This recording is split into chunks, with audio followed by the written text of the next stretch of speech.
The bright lights of the Los Angeles reality TV cooking competition stage illuminated every corner of the bustling studio.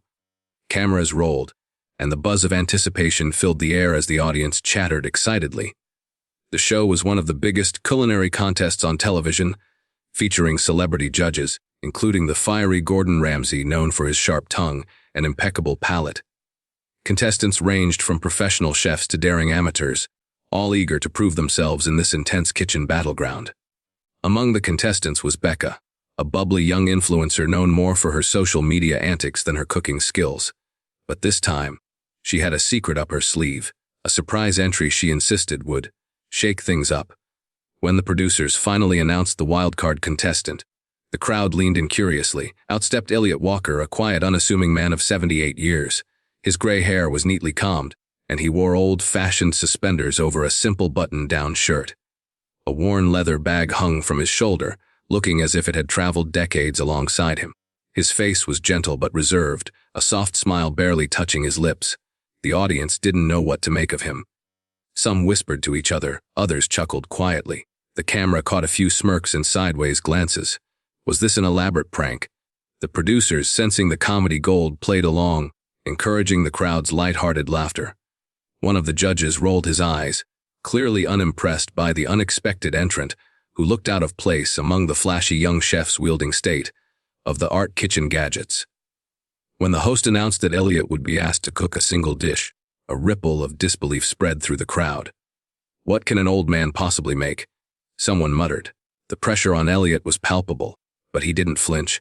With deliberate calm, Elliot placed his leather bag on the floor and reached inside. From within, he gently pulled out a small bundle of spices, carefully wrapped in a hand-stitched linen napkin. His hands trembled ever so slightly, not from nerves, but from the weight of memory and time. The aroma of the spices, faint but rich, seemed to fill the air for a brief moment. Elliot didn't say a word. Instead, he simply smiled, soft, knowing, and unassuming. There was a quiet confidence in his gaze, something deeper than the surface laughter and skepticism around him. It was as if those few humble spices held a story, a secret recipe, a lifetime of love and sacrifice. The host glanced over, curiosity flickering in his eyes. The cameras zoomed in on Elliot's hands as he carefully unwrapped the bundle, revealing the aromatic treasures within. The judges exchanged uncertain looks. Gordon Ramsay's sharp eyes narrowed, not in judgment but in intrigue. The studio, once filled with skeptical murmurs, fell into a hush of anticipation. Everyone was waiting to see what this quiet old man would do, if anything at all. And in that moment, the competition transformed from a game of flashy techniques to something more raw, personal, and deeply human. The bustling sounds of the Los Angeles cooking competition faded away as the scene shifted hundreds of miles northwest to a quiet little town nestled in the rolling green hills of Oregon. Here, time moved slower. The streets were lined with towering pine trees and small, weathered houses, each with their own stories etched into their faded paint and creaky porches. Among these homes stood a tiny, humble cottage with peeling white paint and a small, overgrown garden. A faded wooden sign hung crookedly by the front door, its letters worn but still legible. Maggie's Kitchen, home of the soulful spoon. This was Elliot Walker's sanctuary, the place where he lived alone now, surrounded by memories. Inside, the house was simple but warm. The walls were lined with shelves crammed full of old cookbooks, their spines cracked and pages yellowed from years of use. On the mantelpiece sat framed photographs, black and white images of a smiling woman with kind eyes, her hair neatly pinned back.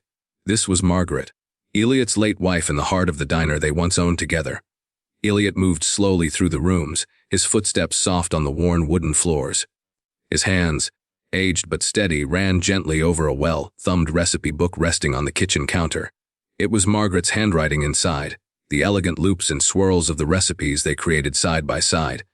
Every page told a story of love, of shared mornings, and long nights in the kitchen filled with laughter and the aroma of simmering soups and fresh bread. For decades, Elliot and Margaret ran Maggie's Kitchen, a modest diner known far beyond their small town. People traveled hours just to taste the comforting meals they served. Hearty breakfasts, flaky pies, and especially their secret stew. It was a recipe handed down through generations, guarded closely and simmered with care. That stew had a magic to it, a warmth that wrapped around anyone who ate it like a soft blanket on a cold day.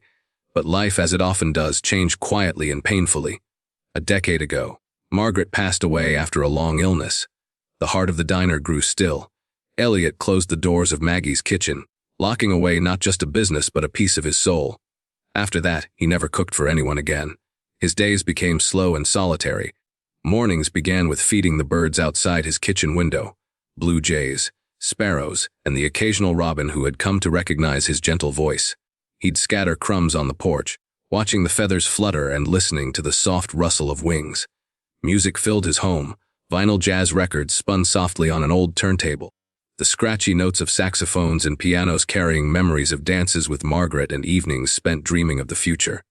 Sometimes, Elliot would close his eyes and sway quietly to the rhythm, alone but connected to the past. Each afternoon, he walked slowly to the local library, his cane tapping gently on the sidewalk. The librarian knew him by name and always saved a chair near the window for him.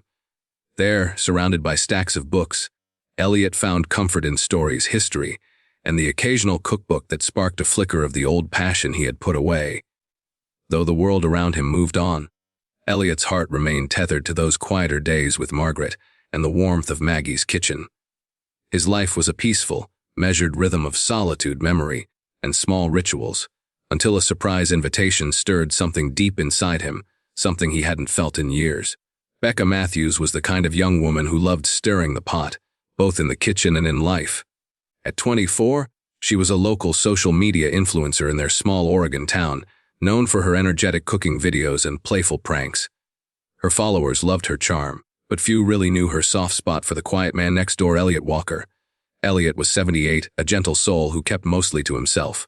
He lived in a small, weathered house just down the lane, with peeling paint and a porch full of bird feeders. Becca had always been curious about him, the way he'd tend to his garden, hum old jazz tunes, or sit quietly staring into the distance. But Elliot never talked much about his past. To Becca, he was a mystery wrapped in suspenders and a worn leather bag. One spring afternoon, Becca was watering her flowers when she spotted Elliot sitting on his porch, staring at the sky. With her usual enthusiasm, she waved. "Hey, Elliot," she called out. "Ever thought about doing something wild, like, I don't know, auditioning for a cooking show?" Elliot looked at her with a soft smile. "A cooking show? What kind of show?" Becca grinned, sensing an idea forming. "There's this big one in Los Angeles, with Gordon Ramsay and all the top chefs. It's kind of crazy and super competitive, but fun to watch." Elliot chuckled quietly, his eyes crinkling at the corners. "Sounds fancy. I'm just a simple cook." "Well, that's exactly why it'd be hilarious," Becca said with a laugh. "I'm applying too. How about you come along? Be the surprise underdog." Elliot shrugged, the weight of years in his slow movements. "Why not, kiddo? Could be interesting." What Elliot didn't realize was that Becca wasn't joking as much as she thought. To him, it sounded like a casual local event, a fair, maybe a community talent show. She hadn't told him it was a nationally televised competition with celebrity judges, thousands of viewers, and intense pressure. Behind the scenes, Becca entered Elliot's name with a photo of him in his old suspenders, carrying his trusted leather bag. The producers loved the contrast, quiet elderly man stepping into the chaos of modern reality TV. When Elliot's application unexpectedly cleared the first rounds, they invited him for a wildcard audition, a surprise second-chance slot for unique contestants. Becca's amusement quickly turned to panic. "Elliot's serious about this now." She whispered to her mom one evening, "What if he actually makes it on the show?" "I didn't mean for this to go that far." Her mother just smiled gently. "Sometimes, kiddo, life puts us where we need to be, even if we don't plan for it." When Becca told Elliot about the invitation, he just nodded quietly, as if he'd already decided. "If they want me, I'll give it a try. Can't let you down, Becca." Despite her nerves, Becca helped him prepare. Elliot packed only a few items, a handful of spices wrapped in a hand-stitched napkin, his old cast-iron skillet, and a yellowed recipe card written by Margaret, his late wife. No flashy gadgets or fancy ingredients, just the essence of a lifetime spent cooking for love and family. As they boarded the plane to Los Angeles, Becca still couldn't believe it was happening. What began as a prank was turning into something far bigger. A journey that neither of them could have imagined, one that would test Elliot's quiet strength and uncover the heart behind every dish he ever made. The studio buzzed with energy, a frenzy of flashing cameras, gleaming stainless steel countertops, and contestants rushing between high-tech gadgets and exotic ingredients. Each station was a whirlwind of precision and urgency. Timers beeped relentlessly, knives chopped with surgical speed, and chefs barked orders with intensity. But Elliot Walker's corner was different, calm, quiet. While others frantically prepped and plated, Elliot stood serenely beside his modest setup. He placed his well-worn cast-iron skillet carefully on the burner and unpacked his few treasured ingredients with reverence. No flashy kitchen gadgets, no electronic timers or scales, just a small bundle of hand-ground spices, a few fresh vegetables, and a slab of beef, aged and marbled but unassuming. The contestants nearby whispered and snickered. Who was this old man fiddling so slowly while the clock ticked mercilessly? Elliot didn't answer. Instead, he closed his eyes for a moment, as if hearing a melody no one else could hear. His hands moved with a practiced grace, folding, stirring, and seasoning with a rhythm all his own, like a quiet dance with time itself. He peeled and sliced onions, letting them caramelize slowly in the skillet, their sweet aroma beginning to fill the air. He added the beef, searing it gently to lock in juices, before pouring in a rich broth he'd prepared long before arriving at the studio. The secret spices, smoky paprika, a hint of rosemary, and a touch of something Elliot called love, were sprinkled in carefully from his napkin bundle. A hush began to settle over the room. The frantic noise softened as the judges and audience caught the first deep scents wafting through the air. Warm, comforting, nostalgic, the kind of smell that wraps around you like an old, familiar blanket. Gordon Ramsay, known for his fiery critiques and razor-sharp tongue, was the first to approach. He walked slowly, an amused smirk tugging at the corner of his mouth as he observed Elliot's slow, deliberate method. "Are you sure you're cooking for a competition and not a church picnic?" Gordon quipped, folding his arms. Elliot smiled softly but said nothing. His hands continued their quiet work. Gordon sniffed again, his amusement fading as the scent grew richer, deeper. His eyes narrowed, and a flicker of recognition crossed his face, a memory stirring from some distant past. The other judges leaned in, curiosity piqued. The camera zoomed to capture the tension in the room, the unexpected gravity settling on Elliot's simple station. When the stew had simmered long enough, though Elliot never checked a clock, he ladled it carefully into a plain white bowl. Beside it, he placed a single piece of golden cornbread, warm and crumbly. He looked up, voice soft but steady. "It's called Margaret's spoon." A silence spread through the room, heavy and reverent. The name wasn't just a title. It was a tribute to his late wife, Margaret, who had taught him the true meaning of cooking, not speed or flair, but patience, heart, and memory. As the judges prepared to taste, Elliot's gaze drifted toward the audience, a quiet hope lingering in his eyes. This was more than a dish. It was a story, a lifetime of love simmered into every bite, and for the first time in years, Elliot was sharing it with the world. Gordon Ramsay lifted the spoon slowly, the room holding its collective breath. The blazing kitchen light suddenly felt softer, more intimate, as if the whole studio was leaning in to witness something rare. He closed his eyes as the rich flavors hit his palate. The slow-cooked beef, the deep sweetness of caramelized onions, the gentle warmth of spices that whispered stories of home and hearth. For a moment, the sharp, fiery critic was simply a man transported by a taste. The camera zoomed in on his face, capturing a vulnerability few had ever seen. The usual hard edge softened, and his brow relaxed. His mouth trembled slightly, and a faint catch in his throat betrayed the flood of emotions rising within. He set down the spoon carefully, placing both hands flat on the table, as if steadying himself against a tide of memories. Silence stretched, thick and profound. Then, in a voice low and reverent, he spoke.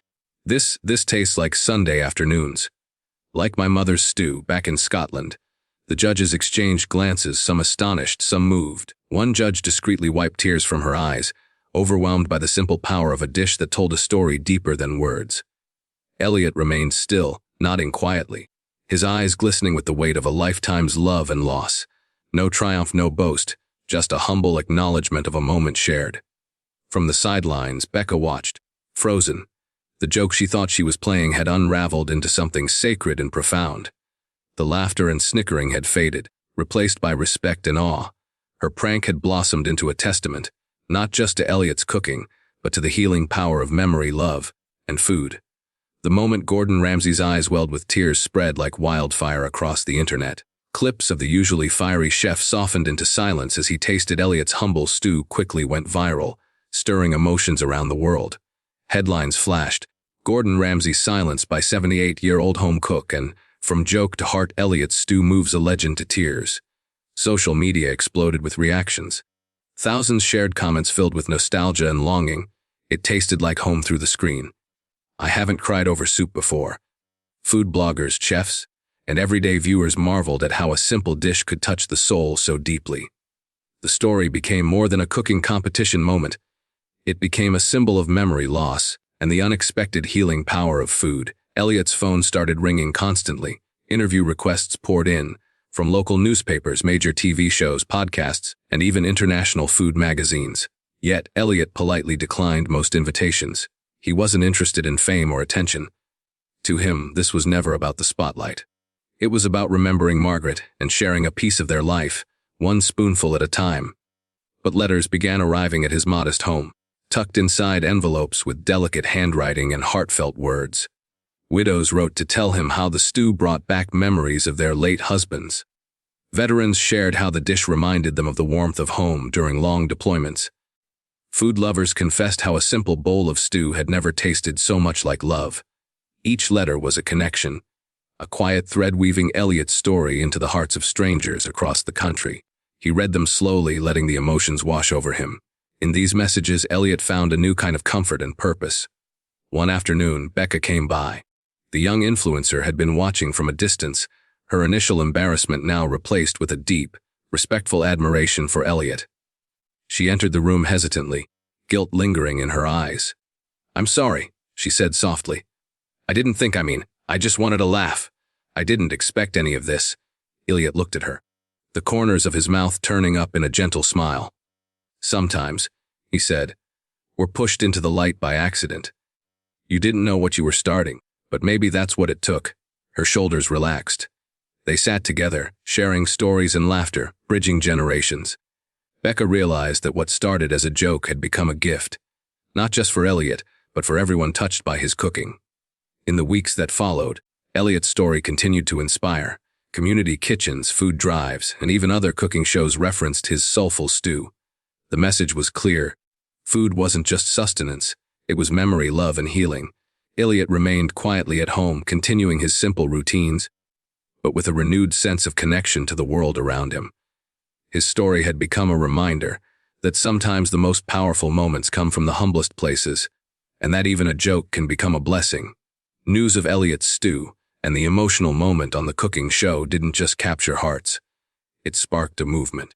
Local supporters, moved by Elliot's story and the legacy of Maggie's Kitchen, came together with an idea to reopen the diner, not as a business, but as a community kitchen, a place where anyone hungry, lonely, or in need could come and be fed with love and kindness. Elliot was hesitant at first. The diner had been closed for years, a silent reminder of a life paused after Margaret's passing. But the warmth and encouragement from neighbors, the producers of the show, and even Gordon Ramsay himself convinced him to breathe new life into Maggie's Kitchen. On a quiet Sunday morning, with the old wooden sign freshly painted and hanging above the door, Maggie's Kitchen reopened. Not with grand fanfare or advertising, but with a simple promise: food for all, no questions asked. Inside, the kitchen was cozy and familiar. Elliot moved with quiet grace, the rhythm of his cooking steady and soothing. Each Sunday, families who struggled to put meals on their tables, widowers who missed the comfort of home, cooked food. Children laughing over bowls of stew, they all found a place here. No reservations were needed, no payments exchanged, just the gentle clatter of pots, the rich aroma of simmering stew, and the soft hum of conversation. Maggie's Kitchen had become a sanctuary where food was more than nourishment. It was a symbol of community and care. Word spread slowly, carried by grateful guests and local volunteers. Elliot found joy in this new chapter, cooking not for fame or competition, but for people whose smiles were the only reward he needed. One day, to Elliot's surprise, Gordon Ramsay showed up at the kitchen door. The usually intense chef had a soft smile as he rolled up his sleeves and stepped into the bustling kitchen. "This," Gordon said quietly, wiping his hands on a towel after helping serve a plate, "this is the real Michelin star. Not the glitz, not the ratings. This, feeding people from the heart." The kitchen buzzed with excitement as Gordon moved among the guests, chatting, laughing, and even lending a hand with the ladle. For Elliot, it was a touching moment, proof that the simple act of sharing a meal could bridge worlds. As weeks turned into months, Maggie's Kitchen grew quietly but steadily. Volunteers joined, local farmers donated fresh produce, and the community rallied around the cause. Elliot's stew remained the heart of the menu, each spoonful carrying the legacy of love and resilience he and Margaret had built. Maggie's kitchen was no longer just a place. It was a symbol of hope, a reminder that even after loss and hardship, the spirit of kindness could flourish, one bowl at a time. A full year had passed since Maggie's kitchen reopened its doors. The little community haven had become a beacon of warmth and connection for so many, all sparked by one quiet man's cooking and the memory of a love that never faded. Inside his modest home, Elliot Walker sat at an old wooden desk beneath a faded photograph of his late wife, Margaret. Around him lay scattered pages of handwritten notes, faded recipe cards, and memories carefully preserved in ink and paper. With deliberate care, he was compiling them all into a small, weathered book titled, From the Heart. With heat, each page told a story, not just of ingredients and cooking methods, but of laughter shared across a diner counter, of quiet afternoons stirring pots, of Margaret's gentle voice encouraging him to put love in every bite. The book was more than a collection of recipes. It was a testament to a lifetime of love, loss, and resilience. At the front of the book, Elliot penned a short note in his steady hand: "Food is memory, and love doesn't burn, it simmers." These words were a quiet philosophy he had come to live by, a reminder that even after the flames of pain and grief, warmth remains beneath the surface, waiting to nourish and heal. Outside, the soft golden light of late afternoon bathed the small town of Oregon. Elliot's porch creaked gently as he rocked back and forth, the familiar scent of pepper, rosemary, and something indefinably homey drifting on the breeze. Beside him sat Becca, the young woman whose prank had set all of this in motion. Now pregnant, she cradled her growing belly with a serene smile, a promise of new life blooming amidst the legacy of old stories and old recipes. "I'm naming him Elliot," she said softly, her eyes shining. "After you." Elliot's eyes misted, but he smiled warmly, reaching out to rest his hand over hers. The years and hardships seemed to melt away in that moment, replaced by the hope of a future built on kindness and connection. Suddenly, a small bird fluttered down and perched nearby on the porch railing. It cocked its head as if listening to the stories whispered by the wind, stories of Maggie's kitchen, of love simmering in every pot, of a man who found light again through the simple act of cooking. Elliot inhaled deeply, savoring the familiar aromas carried on the breeze. "Smells like home," he murmured, a quiet joy settling in his heart. The sun dipped lower, casting long shadows and painting the sky with hues of orange and pink. In that peaceful twilight, surrounded by memories, new beginnings, and the promise of tomorrow, Elliot closed his eyes and let the moment sink in. Food, memory, love, all woven together in a tapestry as rich and enduring as the stew that had brought them all here. The story had come full circle.